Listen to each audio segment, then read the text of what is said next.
Hello and welcome to the next episode of the AV Experience. We are back with another Rooms in Review. I'm joined by Ben Goff from Cinema Bureau, who just got back from a international Italy. expedition from Yep. Italy. Work, right? Yeah. We were over at the Officina Acustica factory with Peter Maurizio. Oh, okay. Hopefully Yeah. that was fun. Italy seems like it would be a great place to Always. go. Always, I'm about especially with those two. I'm about 4 kilos heavier.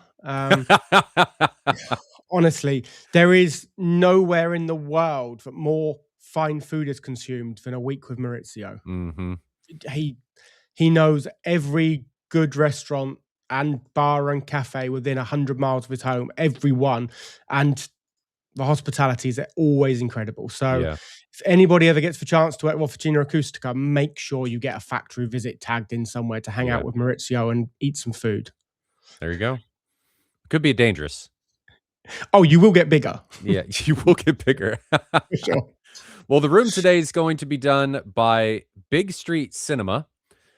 It is a very small room with a lot of horsepower in it.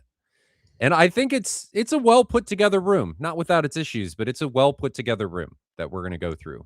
Yeah, and this is going to be fun because we tried to do episode 1 of this series offline. We've decided to go live, so there is no chance to edit this one.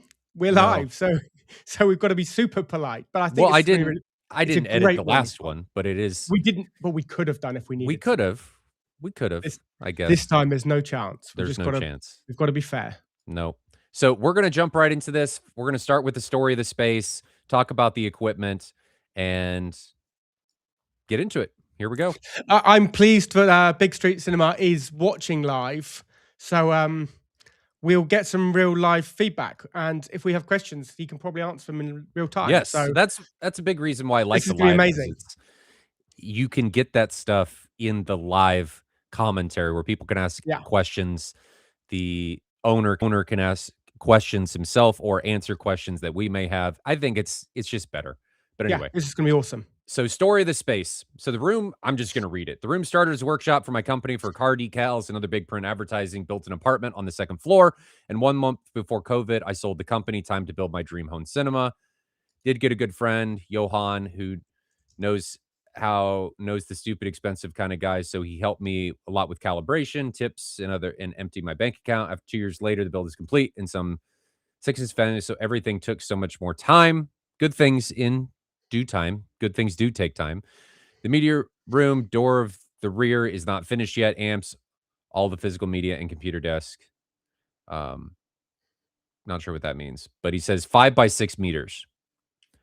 And then he's planning on in the future doing a different room. So he bought a cabin and some land. So now it's time to build cinema from the ground up in a separate house. So he was kind of stuck with the design of the room in this one. The next one, he's going to be able to supposedly go from the ground up and do what needs to be done, which I'm always excited about. Ground up builds are typically, they're more expensive and they're more time consuming, but you're able to get a lot of these issues out of the way Right. fairly early. And everything you've learned in one project. Every time anyone does a full room build like this, it's not till you finish it that you think, I love how this bit works, but I wish I'd done that. Like Yeah. you know, we get used to this because we're building multiple a year. So you finish a job and you'll always have that nag of, I've done the client right, but you know what? We could have maybe done this or that. And you take those into the next one and the next one. So when you're doing fewer rooms because they're for yourself and it's one or, you know, you may be lucky to get the opportunity once in your life to put a dedicated room. If you're lucky to have a second opportunity to do that, it's a great chance to fix all those niggles that I wish I had. So this is exciting. I agree. But so he goes into detail about things that he'd like to change in the new room. We'll come back to that. But his current room is 7.7.4. And his actual room is not 5.6. That's going to be the size of the new room, I think. Because his current space is we have a current 4 space. by 6 by 3. Let's come back in here so you guys can see. It's 4 by 6 by 3. On the rear, it is one little bathroom and one mini room. We're going to show pictures of it here in just a moment. He already did dimensions. This is the equipment. So he's got an NZ500 with a 150-inch XY screen. His sources are a Panasonic UB450 and an Apple TV. It's being run by a Marantz. And then he's using a BBS Blue 160 and a 100. Amplifiers are Lab Gruppens. And then sub amplifiers are Lab Gruppen again. Speakers, JBL M2s up front, and then JBL 708Is and 705Is. And then the subs are BMS 18N 862s in 120-liter sealed boxes. So he's got some firepower, especially for a room Oh, that yeah. is this size. Oh, there's no playing here. This is No. a room that's capable of going as loud as you'd ever want to listen to it. You're never going to run out of headroom in this space. If there was a point when I looked at the spec and I was going to do the calculations of, do we have enough power to drive these speakers to their limits? Are we going to hit reference level? Then I looked at the photos and confirmed the dimensions, and No. those calculations are null and void. We've got plenty. Yeah, they're you don't even need to waste your time. When you see certain speakers and you look, once you know, and you look at the size of a space and seating distances and things, you're like, nah, this isn't going to be a problem. Not an issue. So his thoughts, positive and negatives. Let's look at this. Is ceiling height is great for this size of space. It's about 10 feet, 3 meters. Bass is so good, 17 hertz and above. It plays effortlessly and mixed in with the rest of the system. Perfect. Tied as steel hitting a rock with MSO and BSS. Love the voices and presence. The system gives dynamics. It's awesome. Always got power, never even close to hitting the peak of the amps. System can play however loud I want without feeling tired or making my ears uncomfortable. BSS processor is great to change some EQ presets and trying different crossovers on the fly. I'm really happy with the system today and better than I could have imagined. Negatives. Wants 50 to 80 centimeter wider to get 3 seats instead of 2. We'll touch on that. Yep. Windows are an issue. He's got treatments, but they're still a problem. They line the right side of his room. He's got some rattles. The inner roof is not solid at all and needs to be changed, but new cinema, I will not do. So he's not even going to bother because he's going to do a new room, which I understand. The rear sub died like a little bird hitting the window in full attack under 17 hertz. So it sounds like it's just creating a room resonance and you can hear it. Going to wait with infrasonic to be my next build because of the rattles and space, frankly. I think a better processor like Trinov will make the bubble way better. So there's improvement there. Atmos is weak point for SPL. The crossover is around 120 hertz today. The door in the room is bad in every way. Something he'll fix in the next one. 1 door for going outside versus 4 inner doors. Thoughts so far? I agree, having seen stuff. Yeah, it's a space that's clearly evolved to be fit for its purpose. So it is what it is, right? I completely agree that the seating would probably be different if we had more width. Should we start there when we look at photos of the room? Should we start with the sofa? We'll just start. We'll move around. I'm going to Cool. show all of them at the beginning, at least all of the photos. Yeah, for me, the width of the room is something that's where the biggest gains can be made here. This is the overall room. Our best estimate, and Big Street, this is our guesses, is that this room is focused on 1 seat, right? It's the main seat. Given how the couch is positioned and given the room limitations, I understand why you did that. My biggest concern with this room right off the get-go is that it's asymmetrical. Yeah, that and I think space over to the left is going to create problems. I think that's going to show up when we look at some measurements. So Yeah. we've got Big Street, and I think it's Johan, his friend, who went back and took some more measurements after we requested them. So thank you, appreciate that. We covered in a previous episode we did, not a room review, but an episode of the designing a room for a shared experience versus a single experience. And with the width of this room, if you shift that 2-seat sofa over to the left, you'll get 2 seats that are more even, but neither is going to be as good as Yeah. that 1 seat in the middle. So that decision's been taken here is let's optimize the left-hand screen left. They left them, it's now become the middle. Optimize the performance for that seat, which makes the side seat more compromised. That's a decision that's been made instead of centering that sofa and giving both seats an equal performance.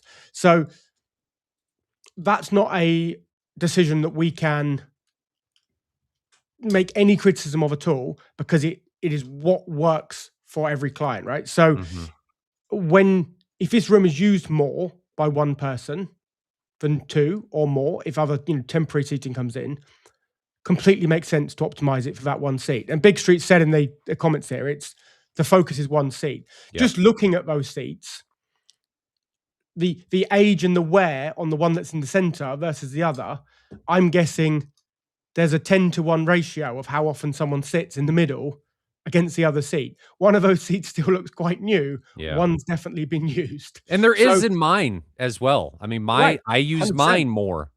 So that's to be expected, frankly.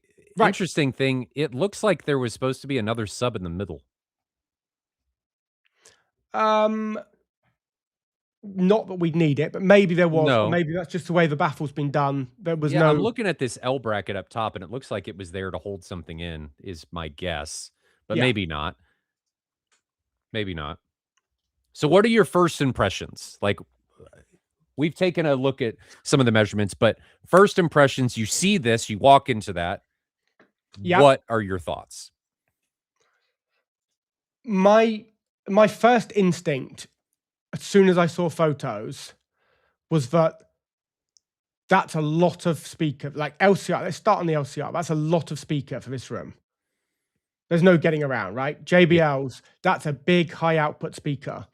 Where it's an interesting one for me is there maybe not, if I was starting from scratch, had this much budget to spend and had an end result, then maybe not the speakers I would have chosen. So this speaker... Elaborate on that a little bit more. Why? Right, yeah. So this speaker, we found Spinorama data for it, taken from Erin. So it's not, we haven't got the manufacturer's own. I have now got some JBL data they gave me when I was doing some training for them, but I don't have it for this model. Yes. So we found some data from Erin, and dispersion on this is wide, right? It's an intentionally wide throw speaker. What we're seeing here on Ryan's screen now, the first white line off center is at 50 degrees. So way up into the high frequency. This speaker is pretty linear. It's a very well-behaved speaker. This is us not saying this is a bad speaker. This no plot is very linear. Right. And yes, you can see the crossover point. There's a crossover, I'm assuming, or the wave guide is here. You can see things start to narrow. But man, you get some gross things in a lot of other speakers. Right. This is a very well-behaved speaker. That's a normalized plot. So this one above is a real plot before EQ. So effectively, the one we're looking at is one below, which is how does this speaker behave once you've EQ'd it to be flat? You can see the crossover, sure. Once we're onto the horn, JBL spec sheet says that the uniformity of this is 120 degrees. So they're saying plus minus 60. But look at plus minus 50 where that line is. They're not radically making this up. Right through to fairly high frequency, this speaker's well behaved, 50 degrees off axis. Yep. So this is a speaker that if I was choosing it for a project, it would generally be going into a big room where I want to cover 8, 10, 12 plus seats. And that really wide dispersion becomes super beneficial to me to cover loads of seats. Yeah, and you can see this in the actual graphs with how stacked up all of the SPL is in these regions. It's not falling off. These lines are right on top of each other. Yeah. Which indicates that it's a very wide dispersion speaker. Your energy is spread out over a wide area very evenly. I mean, Yeah. this dip, I'm not a huge fan of this dip. It's a behavior of the speaker. I'm assuming this is probably a crossover point or something for one of them. But Hmm. all of the angles follow this linearly. You can see them all coming down. So uniformity and reflection wise, things are going to be very similar, which I value and is definitely something that you want. I'm not a huge fan of this, but the fact that it all follows, I can get behind. Do we have any measurements taken really wide or behind? I actually wonder if that may even be a Mm, resonance. Is it maybe a resonance in the horn? I haven't reviewed that data enough to really analyze what that is, but there's something going on there that is less than ideal. But the key thing is that this is a decent speaker. It's high output. It's a wide dispersion, very controlled. In this room, it's going to be throwing a lot of energy towards sidewalls. mhm, And I guess where that's a slightly questionable decision is because of how asymmetric this room is. mhm. So we're throwing a lot of good usable energy out, and the left-hand wall and the right-hand wall are quite different, which means the energy that comes back from those reflections is quite high energy. Mhm. Um, Johan said that dips in the woofer. It's a resonance from the woofer that crosses over 800 hertz. Okay, I'm was viewing that through your screen, Ryan. So it was so small where I've got it, I couldn't read those frequencies. But yeah, okay. So it's a resonance and in the woofer. I probably wouldn't have chosen such a wide dispersion speaker for this room. I would have, if I was starting, like, we have to consider this. If I was starting from scratch with this budget in that space and I wasn't ever planning to move it anywhere else, I probably would have chosen a narrower dispersion speaker and tried to take some of the sidewall reflections a little bit out of the equation. I Uh, agree. So when you say first impressions, that's where I jump to. I My jump to that. Yeah, my first impression is wide dispersion speaker with an asymmetrical room is problems. And dispersion speaker with windows, potential problem. I mean, he's trying to treat them and he's trying to treat them symmetrically. Um, but this is hard to overcome. So I Yeah. would have chosen a more narrow dispersion speaker in order to keep the energy Yep. more narrow, And, so I'm and not this having to is deal with those reflection points nearly as much. right. And this is something that's quite exciting, I think, is in this room, those compromises are inherent. It's not something you're going to fix or change. Mhm. But equally, when Big Street builds a new room in his cabin, Yeah. you're almost certainly not going to replicate that. So moving from this room into his new room, when he takes most of his kit, he said there'll be an equipment upgrade, but a lot of his kit, I believe, is going over. That is an issue that this room has that the new room inherently is not going to carry over. It's not something you need to look at and fix and spend money on. It's just not going to get put in the design. Yeah. So there is going to be an improvement in the overall performance immediately as you go into that new room and you take all this kit into that room. It's almost certainly going to perform better in its new space. So that's a really great step for the future room.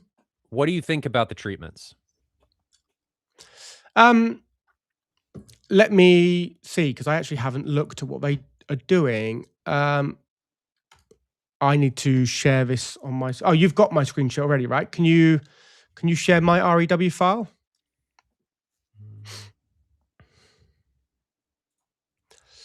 Let me go all SPL overlays RT60. Can I turn all of these on? Not those ones. I want RSP. Let's turn those ones off. This is a grouped file that I haven't navigated around. Right. So if you can now see this, we're looking at the decay time in that room. My preference for a decay time is to definitely keep. Hold on. You're not seeing what I've got on my screen. Okay, that's interesting. I need to share a different window with you.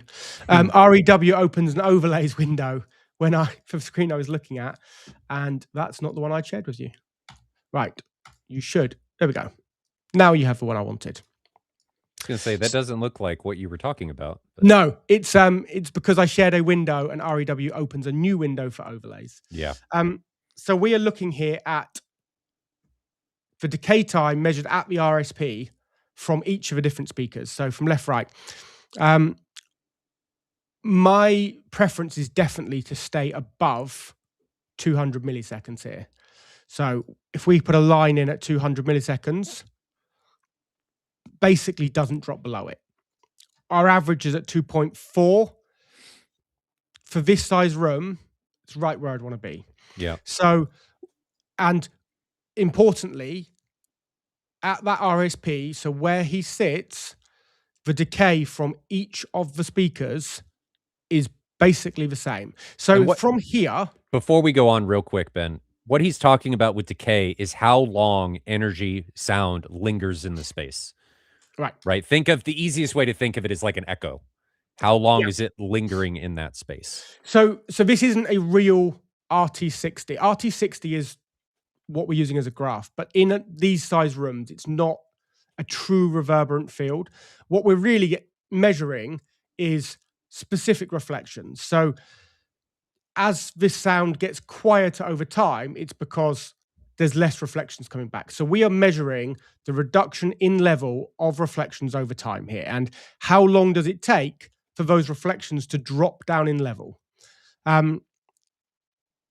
Once you go under about 0.2, you're at risk of making a room unpleasant to spend time in. When you're just having a conversation with someone, it's strained. You get that feeling of walking in and it feels a bit flat and unpleasant. It's just not, it's not a great place to spend time. Anything over 0.2 is generally going to be a nicer space. Like that's my red line really at 0.2. I've seen rooms that measure well a bit lower. They sound good when they measure a bit lower, but I would always be aiming for 0.2 as a low level. What will happen here is the room becomes more similar at higher frequencies. So I would expect these to bunch together as we go to higher frequencies over on the right side of this graph. And as we go down to the left side, there's more modal interaction. Things change a little bit. Obviously, this is not bass managed. So this is a full range coming from those speakers. So I would expect them to be different. If this was bass managed and the low end was always coming from the subs, effectively it's the same, no matter if we're looking at the left, the right, the center. You would expect them to start to separate before the crossover point and then to come back together once the subs took over. Yeah. Is what the So expectation so would if be. it was, I would, in this point when we're just looking at one seat, it should really be pretty much the same measurement exactly in the lower end because we're just measuring the subs. So here we've isolated the sub from these, except the one that is the sub measurement, which is, where is LFE? This one here, because it only covers the bottom. What can happen though? So this is good. This is what we would expect to see. From here, this kind of 250 hertz, you can see we're going through a transition here of where the room moves from being a statistically similar room, we'd call it the statistical part of that room, to where it goes to the modal part of the room where the room modes dominate. And you can see this transition happen. These are really tight. They start to split. This is where the room's becoming modal. That's when people talk of a transition frequency, you can see it happening. You can see the transition from this grouping as they get wider. It's right in here where that transition happened. It is still possible, if treatment's been done poorly, that your surrounds and things at the back of the room actually give a completely different reflection decay to your LCR. When people do like live end, dead end, this concept like recording studios have, you can get completely different results here. So a left-hand speaker firing across the room against a center firing down the room, I want their decay to behave the same. And sometimes they don't. But here, bob on. They're exactly what I want to see. So I'm not going to judge the aesthetic of the acoustics Mhm. because it's not to my taste. I like to hide stuff. Right? I'm the kind of cinema enthusiast who doesn't want to see any of the kit. All of these treatments are on show. So it's not my preferred aesthetic. But are they doing the job? 100%. It's not overtreated. It's giving the same behavior to all of those speakers. It's not getting wild. We know there'll be a rise as we go into low end. It's harder to absorb low end. We know that rise is going to happen. It's completely reasonable. That's not going up wild. It's not gone up to like a second. It's gone up averaging around 0.5, Mhm. 0.45. From my perspective, nailed it. Do you think let's just look at a couple of these speakers, the anomalies that are sticking out here, and see if we can identify what's going on in the room. That surround right, the blue line, Yeah. do you think that's the window? Um, bring a photo of the room up. Let's have a look. Let's look at what's different. The surround right's the most different in that region. So let's look at where it's at. It's going to be a few things. You've got potentially some different reflections. So if it's reflecting off two different walls here, reflections are going to arrive at different times. So because you've got this change in depth of the left-hand wall, you've got reflections arriving at different times. You've got reflections firing off. Okay, that's not what I thought I could see. At the front of the room, we see it opens through a doorway, right? So you've got another further wall. Is that right? Yeah. So I wonder if some of this that you're seeing there is sound that's going effectively reflecting off this further wall, which is going to add a longer decay because it's coming back from further than Mhm. from this wall. So I think potentially the reason that one is behaving a bit different is it's pointed at the bit of a room that's radically different from the other side. Right here. That would be my gut feeling without being in the room and really checking it. But I think that's likely what's causing some of that, this longer decay. I don't think it's necessarily easy to fix, but I also don't think it's that important to fix. It's not far enough out, but I would be worried. And then do Because you they're think tight through here, I'm fine with this. what do you think's happening for the back left at 500? I know it's not a Um, huge difference, just seeing if we can identify what Back is going on left there. is pretty much bang average for. Okay, no, it is slightly shorter at 500. Again, we're talking tiny margins here. We're Yeah. going from, the difference is 0.02 of a second. They're not big enough for me to worry about in this scope. I'm just not worried about it. Now, I haven't even looked at these. So this will be really interesting to look at. I haven't looked at the RT64Vs. So we have 40 centimeters to the right of the RSP. Let's add those in. Still all looks really good to me. 40 seconds to the left. Let's add those in as well. Oh, I have added them in. Look, so we're now looking at multiple speakers over multiple positions. We've still got no deviation until the transition frequency. I've got no criticisms of the way this is behaving at all. I can add all of his measurements, all the different measurements we've been given. This region above the transition stays exactly what I want to see. The Mhm. deviation below the transition is nothing that would concern me. I think they've nailed it. Honestly, I'm really impressed. Good. So, good job. Did do a good job. I'd like to see what the before and after measurements were before treatment and after. That'd be Yeah, interesting. It's always an interesting one. yeah. But that's it's good. I'm completely happy with what I'm seeing there. So, if I stop my share for a second, do You you can want to just bring keep up? sharing. Okay. You can So drive. let's have a talk about the frequency response. Let me turn all of these off. Hold on one second. Let me not show all. collapse all groups. Okay.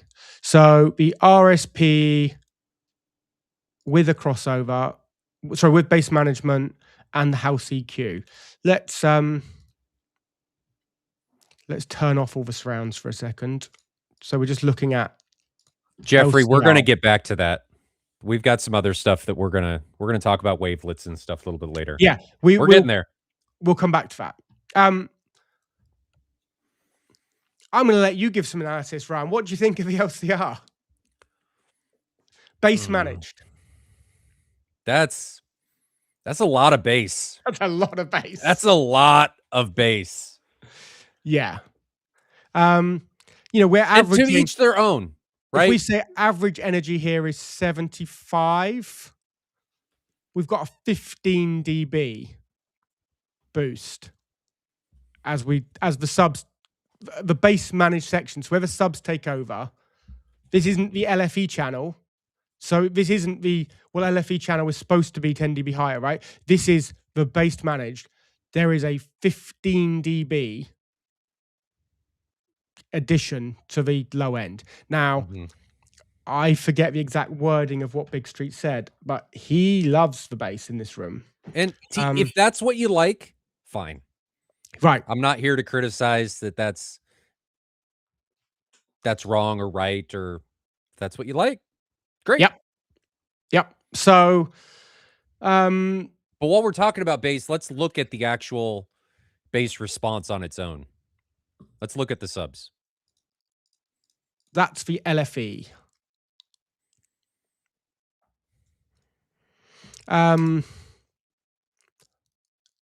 There's, you know, it's not, hang on, I see if I can adjust this. Let me just quickly go fit data.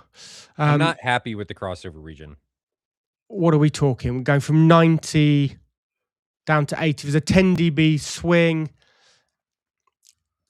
This, I would want to see that. Even with a big boost, I would be hoping to see a smoother response through this crossover region. This is now not bass managed. So this is not a crossover interaction. This is what those subs are doing. There's some behavior that's not what I'd be looking for, where we're then going to be trying to cross that to the mains. Can you look at each of the subs individually? I think he's got those measurements. If he does, I don't have it. Did he give it to us? So we requested more data, and I'm only looking at the additional data here. They were in here. I don't think I have it. I have just got LFE, which will be all of them combined. Yeah, I only have LFE channel. I don't have the individual sub responses. No, I don't. I mean, right. He says in the text, the bass is so good, 17 hertz and above, it plays effortlessly. It's mixed with the rest of the system perfectly, tight as a steel hitting a rock. Okay, so there's no, this is preference. I can't say that there's an issue with this. It's not how I would have it, but he loves it. So that kicks fine. I would want to see a smoother response, I think. There's probably some quirks happening here. My issue is that I'd like to see a smoother response. I've no issue with him personally wanting more bass, right? But his steel hitting a rock, that snare, that kick drum kind of thing, I mean, that's where your boost is really happening at 70, 60 hertz. That's where you're starting to get a lot of that chest impact. I would like to see a smoother response out further up in the frequency range. I'd like to see that continue instead of seeing it roll off. But maybe this is bass managed, so I don't know what it's doing. This may not be raw. It may just be rolling off with a crossover. We're not seeing the crossover reinforcement. No, I mean, this is just LFE. So the LFE channel is an independent channel that plays to 120 hertz, right? Oh, so well, my point there is we're not seeing it unmolested by DSP. We're seeing the LFE channel on the Marantz. Remind me how many subs we've got in this room. How many is there in total? 7. 7.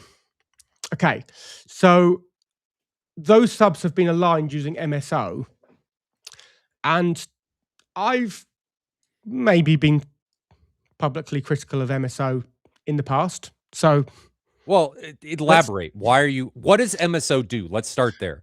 so from the experience I have of MSO, Well, and it's first off, not what does MSO stand for? okay. So MSO is a multi-sub optimizer. My knowledge of it is that the algorithm it uses is built upon work that came from JBL in the first place. So it kind of suits a JBL system. Interestingly, when I have done training with some JBL dealers, they quite like MSO, and I think it's pretty baked into the philosophy that JBL have used for a while. Mhm. It's optimizing each subwoofer individually to even out the frequency response. So depending on the settings you use, it can apply different EQ to each subwoofer, different delays. It can intentionally apply different phase shifts to each sub so that the combined result is a smoother frequency response. My challenge with that is that I enjoy really tight, punchy bass more so than I'm worried about the frequency response of it. I can Yes. live with some deviations in frequency response because I personally am not hugely sensitive to that. And when I say hugely, this slope is pretty smooth. When we looked at the LFE and we've got some wild things going on, I'm sensitive to those. What do you think that Small, hump is? I don't know. It's something because it's not there in the same way when we No. are crossing over to the mains. Um, I'll consider that in a minute, what that is on the LFE. It may even just be a specific EQ filter that's been applied to the LFE channel to give some kick that isn't applied to the bass managed channels. That wouldn't surprise me. Yeah. So if I share a different screen here, let me go back to one I wanted to share before. Replace window. Which one do I now want? That one. Share. We can look at, let me clear that one off my screen so I'm not looking at the wrong thing. We can look at a wavelet for this now. So this is now looking at amplitude, so how loud each frequency is in the time domain. So I'm going to find... Can you break down the graph for everybody real quick? Yeah, and I'm just going to find the what it exact one I means? want. I want the left-hand channel at the RSP. So we're now looking at a bass managed left speaker measured at the reference seat. And this So- is a 3-dimensional graph. Yes, the 3 dimensions are, we have got time going from the bottom of the screen to the top of the screen. So Mhm. this down here is before the main impulse. So this is the room before the main impulse occurs. The top of that screen is after the impulse has occurred. As we move from left to right, we have frequency. So that's a time and frequency plot. The colors show level. So you can see down the right-hand side of my screen, I hope I can't see what we're recording, but fine. Down the right-hand side of the screen, we have an SPL level. Mhm. The way I've looked at this graph is I've normalized the color scheme so that red represents the loudest it goes. If we don't normalize this, the graph's going to look... I'm going to turn normalize isotope off and show you. This looks completely different because what we've now got, we know we've got that 15 dB boost in the bass. Mhm. All we now see on this graph is that 15 dB boost. Everything else is quiet in comparison to that boost, so we don't see it on the graph anymore. So like when we looked at that polar plot from Erin, we didn't look at the raw one, we looked at the normalized one. I like to see the normalized response here and see, I want to take out of this the EQ that he's chosen to apply because I want to look at the loudest it goes across all frequencies ignoring the fact that he has an intentional bass boost. And then what does the graph at the bottom show? So this shows the actual measured frequency response at that time. So once I click here and I move this up and down, it shows me what was measured at that time. So I'm going to drag down to 0. So if you look really close at the spectrograph on the wavelet on the top, you can see a crosshatch, and that's what he's moving around. Yeah. And then the bottom, you can see the blue number. That is the frequency that cross is at. Yeah. And you can move it around, and it'll show you the amplitude and the frequency that he's actually looking at. Right. So if I meant come to down, look at both of these together to see what's going on. Yes. I like to be able to see both independently to get an understanding of what's happened. So I'm going to go as close as I can to 0 in the time domain. I'm microseconds off. We're close enough to 0. If you now look across this faint white line, I hope that's coming out on your screen. Mm-hmm. That's what REW is classing as the 0 point of this impulse. On this speaker, everything above 2K in the frequency is bang on that line. And we've got some drift from that as we go lower in frequency. Totally normal. That drift is normal. I'm not saying the graph is normal. I'm saying drift away from Absolutely. 0 is normal. And increasing, so the sound arriving later as the frequencies get lower is a pretty normal function. It comes from some group delay. If you've added more filters, you'll add to it. So there's lots of things that are happening physically and electronically that cause a natural delay. Certainly, once we get below 100 hertz and we're into the subs, this rise becomes pretty normal. Yep. Where I've got a couple of concerns looking at this graph, if we get as close as we can to 0, here we are. So we're just before the impulse now. I'd like to see that pretty much flat until maybe 60 hertz. And what you mean by flat is you'd like to see it consistent. Yeah, consistency a is the more important part, right? Right. I'd want a straight horizontal line until below the crossover point. So we can see here the difference from this white line, which is our impulse, to the subwoofer. So the crossover here is 85 hertz, but with its roll off, and the sub is running louder than the mains. This section is being dominated by the subwoofer. Even though the bass management is at 85, even higher than that, we still have some subwoofer dominance. And I think it's important to reiterate this, that the subs are going to play above your crossover point. Yeah, no they're question. rolling And the off speakers the main rolls in. are going to play below your crossover point. So what is being shown of the subs dominating is expected, especially when you have this vastly increased low-end output from the LFE. Yeah. Now, what's interesting is to look at the energy either side of a dotted line. So the dotted line shows us when the maximum energy arrived. But you'll see that it goes red below that dotted line and above that dotted line. So as the subwoofer starts to play, and many things occur here, but the speed the cones can move, there's a whole load of things at play. It takes tiny fractions of a second for that subwoofer to build up maximum pressure in the room. So this subwoofer is, clearly playing. It's generating output way below this dotted line.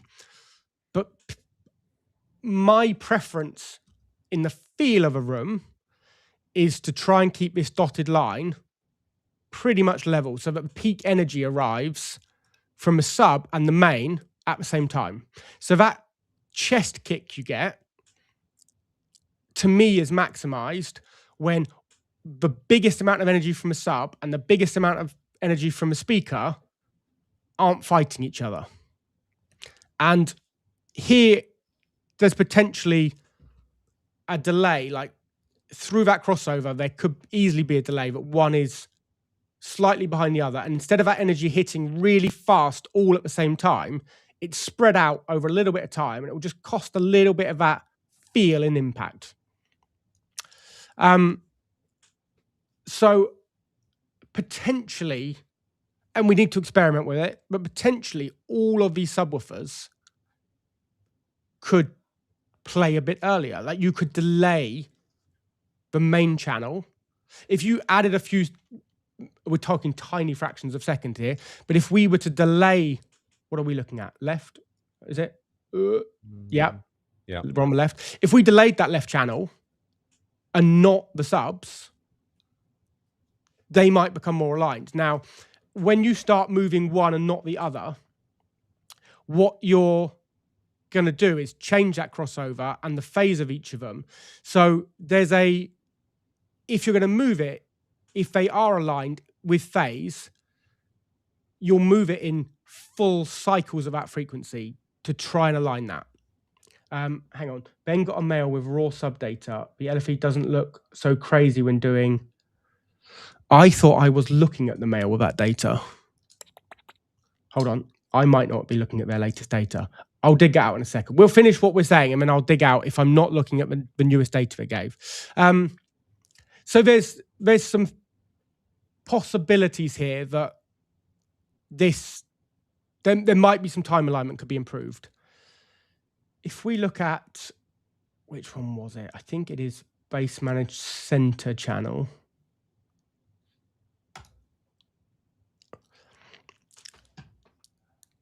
Right. We'll talk about what was going on here in a minute. Oh, hold on. What have I done? The center channel, it has a different behavior there, but you can still see this is now a center, not the left. We've got an obvious step happening here. Something in the time domain is not as happy as it could be. Yeah. On the center, I'd expect these to be pretty close. The center is going to be the least affected of these by that asymmetry in the room. I'd want to be experimenting to see if we could close some of this step down. What do you think's causing that? To see that, I'm going to go back to the left one, which goes a bit wild. This energy here, so we've got some cancellations happening early, and then the peak energy, you can now see in the bottom graph. As I go through the time, you can see what's happening. So actually at the impulse, we've got some really big nulls here. They change. There's points where we go up in time. We're now at 10 milliseconds after the impulse, and the sound's gone really quiet. There's some huge, these blue dots, there's some really big nulls happening. So there's some cancellation. That's above the crossover. So that is a cancellation that is coming from a reflection. Then the peak energy, the most energy that arrives is nearly 20 milliseconds after the impulse happened. 20 milliseconds is, oh God, what, 6 meters, give or take? Yes, I'm going to tune myself. Yeah, so it's about that. If this is caused by a reflection, like something's happening, a reflection that's between 3 and 6 meters. So the sound's got to go to that reflection and come back. And on that left-hand side, we know we've got a half-height wall that will be structurally different from the main solid wall. It's probably a small single. So we're talking about this speaker. Yep. And if you really think about it, if we're talking about 6 meters, 3 meters over, 3 meters back. Right.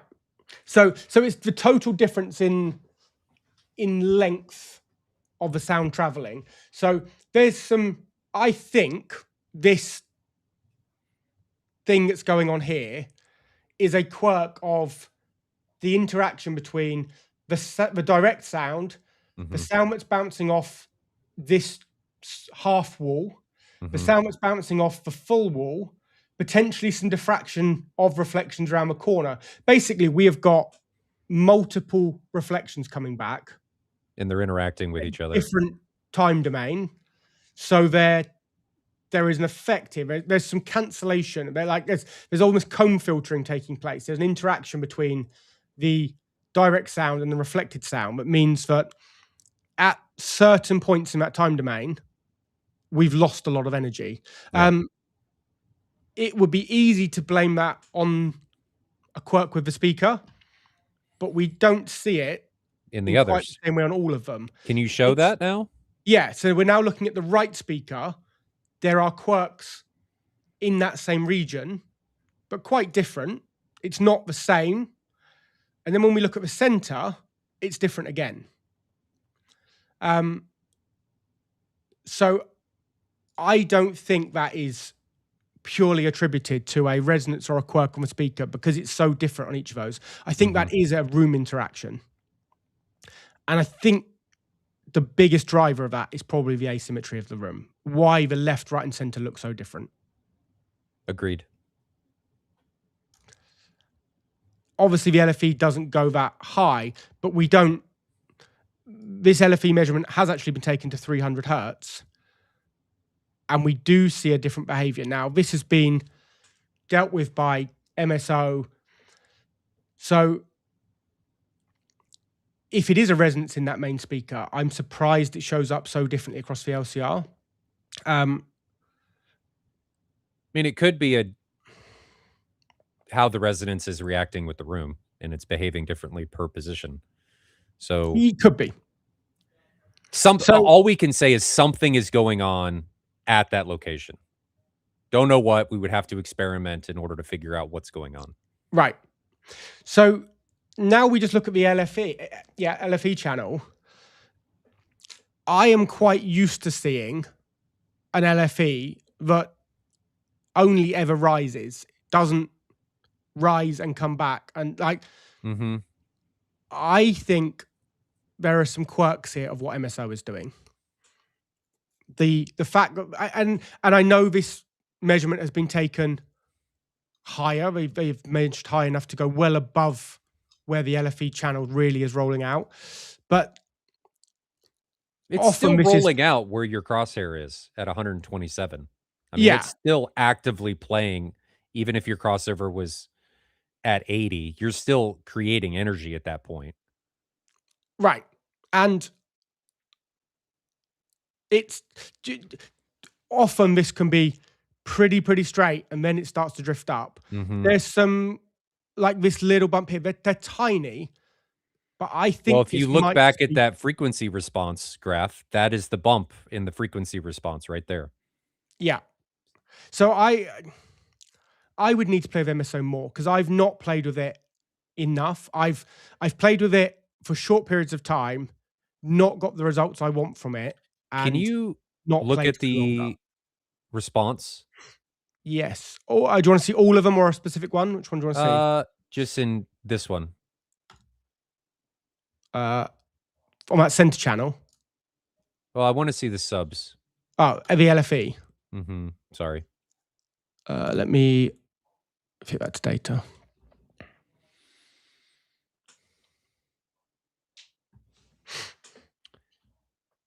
So this is the subs. Yep. And there's your rise again. Yeah. So in fact, actually, some of what could be done here is we don't know how much of this is an intentional house curve, but there's a filter. You know, there's almost certainly some EQ here. That's my guess there, right? So when we look at the spectrogram and we see this change in, like this little change in time there, that could be from filters that are being used to give a bit. You know, that's the time and frequency response relationship matches. There is a change going on there. Whether it's being caused by the room or specifically some EQ, I couldn't tell you. But can you go back to SPL and phase, please? Yep. And then you've got a mode occurring when you're. I think it's a mode. Yeah. Coming, but not there. But it's coming back up above 100 above the crossover point. I think you've got some ringing or something happening where.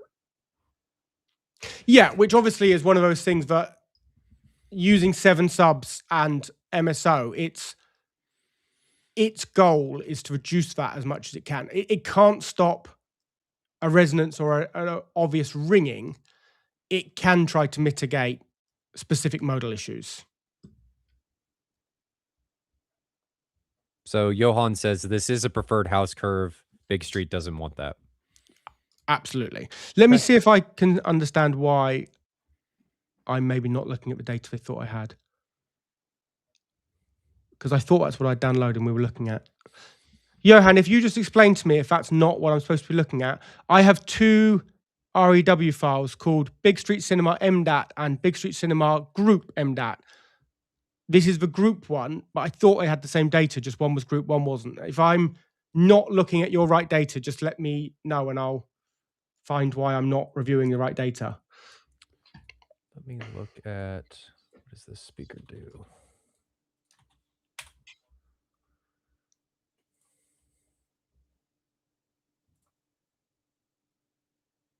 So some fun things as it moves on. So Big Street has said, oh, we are looking at the correct one. Okay. One of his plans as he moves to his new space is to buy a Trinov, isn't it? Did I imagine that, or did he say that? He has said that to me. Let me look. He's saying going to be the same system as before, but more of everything. So same system as 9.12. before, 9.12.4. So I'm assuming he's going to do an 8.4 or 6.6. More subs, 2 infrasonics. Okay, so maybe a 5.5 or something. More power, wants to do a Trinov. Bigger screen in 2.1, 4 meter wide. A lot brighter projector in Mad VR is the direction he wants to go. So it's in, with this many subs at play and adding more, you open up waveforming from Trinov, which may or may not be the right way to go. It's not a given, but it's always the right way to go. Definitely not in this room, but in a built from the ground up room, probably. 1 second. I'm just going back to my emails because I'm still wondering if I'm not looking at the right message. Okay. Well, I'll keep hunting for that while we talk. He said Trinovore Storm, and that opens up, it could be a Trinovore Storm. It opens up active room acoustics. And from the experience I have, which is limited on MSO, I prefer what the results I've delivered from waveforming than the results when I've tried to use MSO. So I think that's a fun experiment. You've already got lots of subs. It's an option that you've got because you're going to have the ability to choose different ways. It'll be interesting to try. When you add the infrasonics, that's going to need to be done manually. You know, it becomes more difficult. Right. You definitely can't run a Trinov waveforming measurement where there's 2 infrasonics and 10 regular subs. It goes completely to whack. You'll do all your main subs and then manually bring the infras in. With Jeffrey on the call, I will say my preferred thing to do is not use independent infrasonics because the 28's so amazing. I'm not telling you to replace all your subs with 28s, but I mean, they're wonderful. They're really good. But that just completely eliminates the time issues around a crossover. Right. So your change there is you're trading convenience and a bit of performance for money, right? It's going to be more expensive doing all the 28s, depending on the direction that you go. I mean, I've walked the other way where I'm 21s and 32s in a 64. You're adding complexity if you do dedicated infra subs. Like you have to do, you're doing another crossover. You're going to have to do something like a QSC 110F that's going to be able to manage and bring those infrasonics in to not present them to Trinov. So my Trinov and Storm do not know that the infrasonics are there. Dirac has no idea. Waveforming has no idea. They're done after the fact and integrated manually. So as long as you are okay doing that, and it seems like you are, since you have someone like Johan, not discrediting you, you may be able to do it.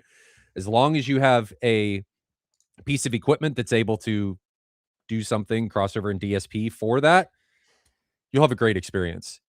Either way, it's just more complicated to do after the fact with dedicated infras, unless you're going to do something like 21s or a more full range sub is what I'll call it.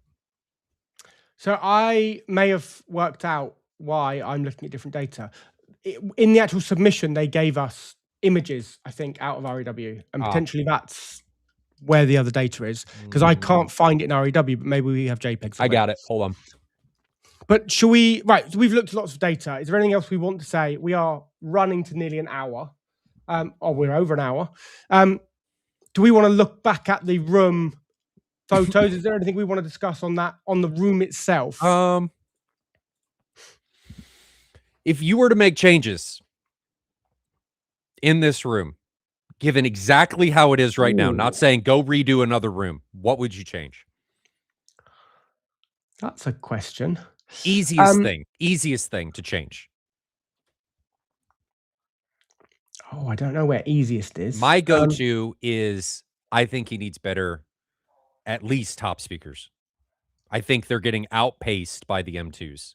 So if you move an object from the M2s, if you're listening loudly and it pans up, those tops are going to run out of gas. M2s are going to dominate that. And I'm not a huge fan. Well, I can't say I'm not a huge fan. I don't know what the crossovers are doing, and not that that's a huge problem, and I don't know what the dispersion's doing, but SPL capability is, I'd want bigger speakers up top. Yeah, I have just found an email that I didn't have open on my website, on my computer, because of the way I'd done a failure.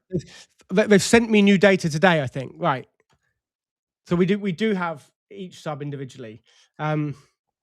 We hadn't reviewed this before we started this data because I hadn't seen it. Let's look at it. Let's look at it because there are quickly. some interesting things here. I'm going.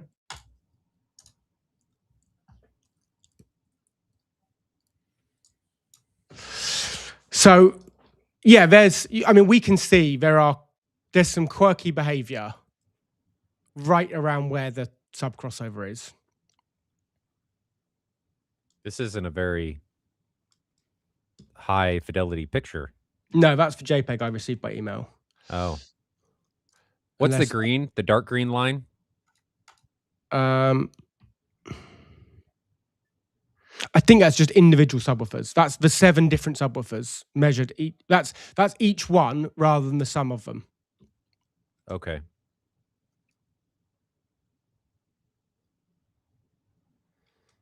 Modal issue. I will say that the sum of them, at least in the frequency domain, looks a lot better than any of them look individually.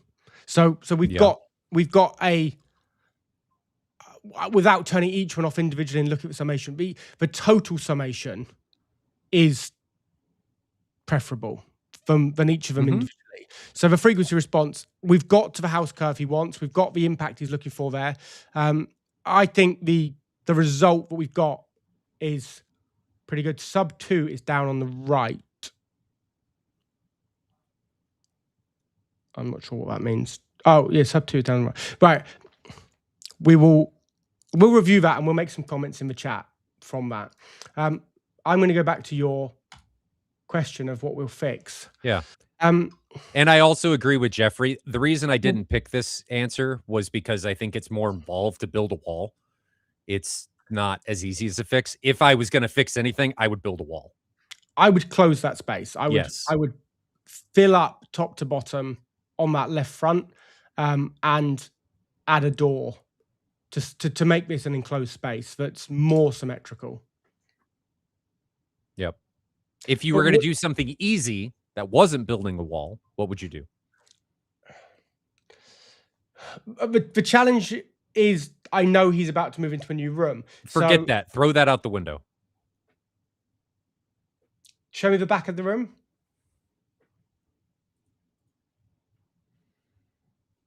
Those tops, man. They're babies. Yeah, and they're not positioned ideally. You know, you've got one at the back because you've got the notch, which I think there's a WC back there. You've got a bathroom back there. I think so. One of them is right back in a notch against an absorber. The other one's not.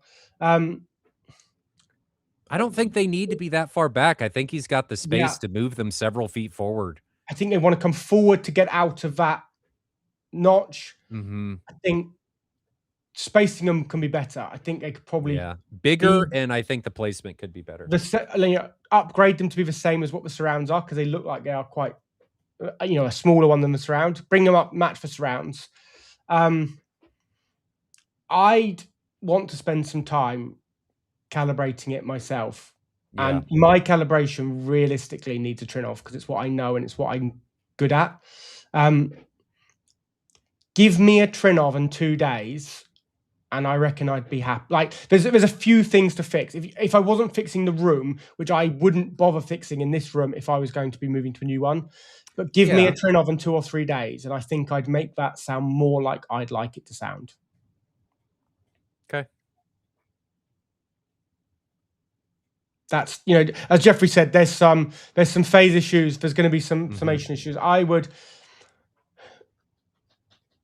would be where I'd go. I would move to a platform that I know, because I wouldn't want to be trying to fix this on a platform I don't know. And I think it's a Marantz, right? And I haven't calibrated a Marantz in a long time. Is it a Marantz currently? It is. Yeah. So if it was me and I was tasked with making it better, it's an altitude and a few days of my time, or because I don't even know which country this is in, or it's an altitude and I'd send Adam Pels in, because it's expensive to send me if this is in America. Where is it? I didn't know where it is. I don't think it's not in the States. No, sure. But yeah, I'm not saying the calibration is the problem. I'm not, Johan, don't hurt me.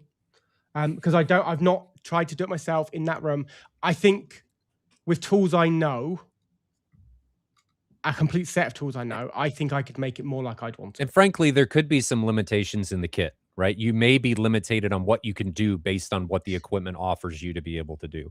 And Odyssey is limited in a lot, especially when trying to deal with phase and correcting things manually. I mean, you're kind of stuck with a black box. I know Odyssey Pro can give you some stuff, but you're kind of stuck.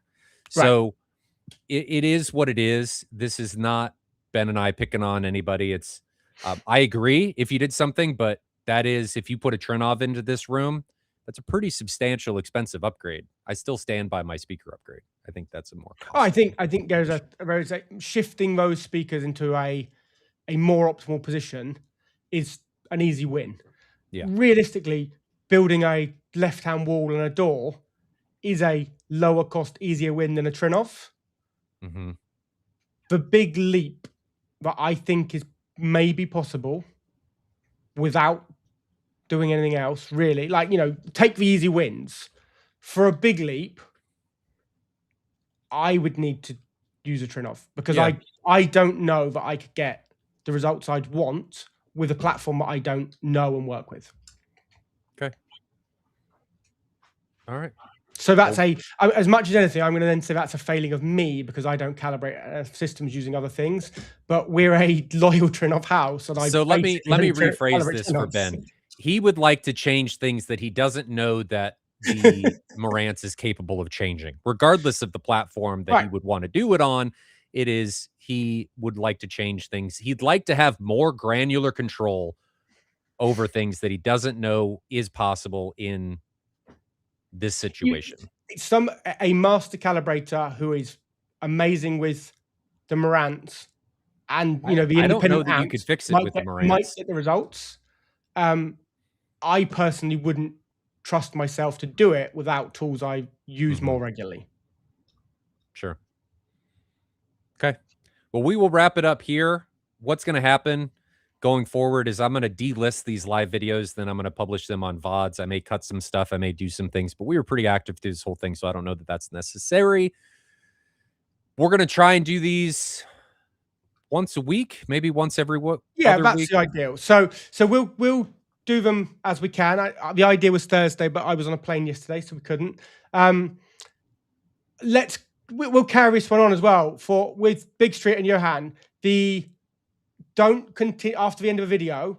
Don't continue to use the live chat bit. No. But comments in the videos, either from my channel or Ryan's, because we read both. Like, this is going out simultaneously on 2 channels. We'll both read comments on either of them. So follow-up things that we can look at and review and chat. And if anyone else has got questions or feedback, put them in the regular comments bit and we'll both see them. Yeah. Yeah, this is a fun room because it's a lot of kit that's all good kit in an imperfect room to start with. Mhm. And I think overall they've got a pretty damn decent result from an imperfect room. I agree. I think it was a great result from a pretty imperfect room. And the tools that are needed in order to fix those things are not really present on very many processors, which is why you said you'd want to Trinov or something. But we'll leave it at that. We're going to try and do these more. I think every Thursday we've got another 11 in the pipeline. So if you guys would like your room reviewed, it is first in, first out. We do these in order. We're not picking anything. It's just how they come up. If you'd like your room reviewed, send them to the link in the description. There's a Google form down below, and Ben and I will. Yeah, we just before you wrap up, we will say anybody who is with us Monday is going to have an absolute joy of our good friend Adam Keplinger. We're going to talk about game structure from our normal non-room reviews on Monday. That's going to be a really cool episode. And because Jeffrey's on, I'm going to say not that long, we'll have Jeffrey on, I'm sure. So we'll have him as a guest. Hopefully. As soon as you're ready, Jeffrey. Come on. We really want some new products that so we want some stuff. We'll have these room reviews at the tail end of the week and our regular sessions on Mondays. They'll carry on. As long as time permits. But we'll wrap it up here. Ben, thanks as always for joining me. Cheers. This was Rooms in Review. We'll be doing this every Thursday, and our normal podcast will be Monday. And Jonathan and I are actually going to try and do Thursday nights. I think we can be more consistent there. But until next time, guys, stay safe. If you're an American, don't blow off any of your hands. I want to make sure that everybody's phalanges are intact next week. See you guys in the next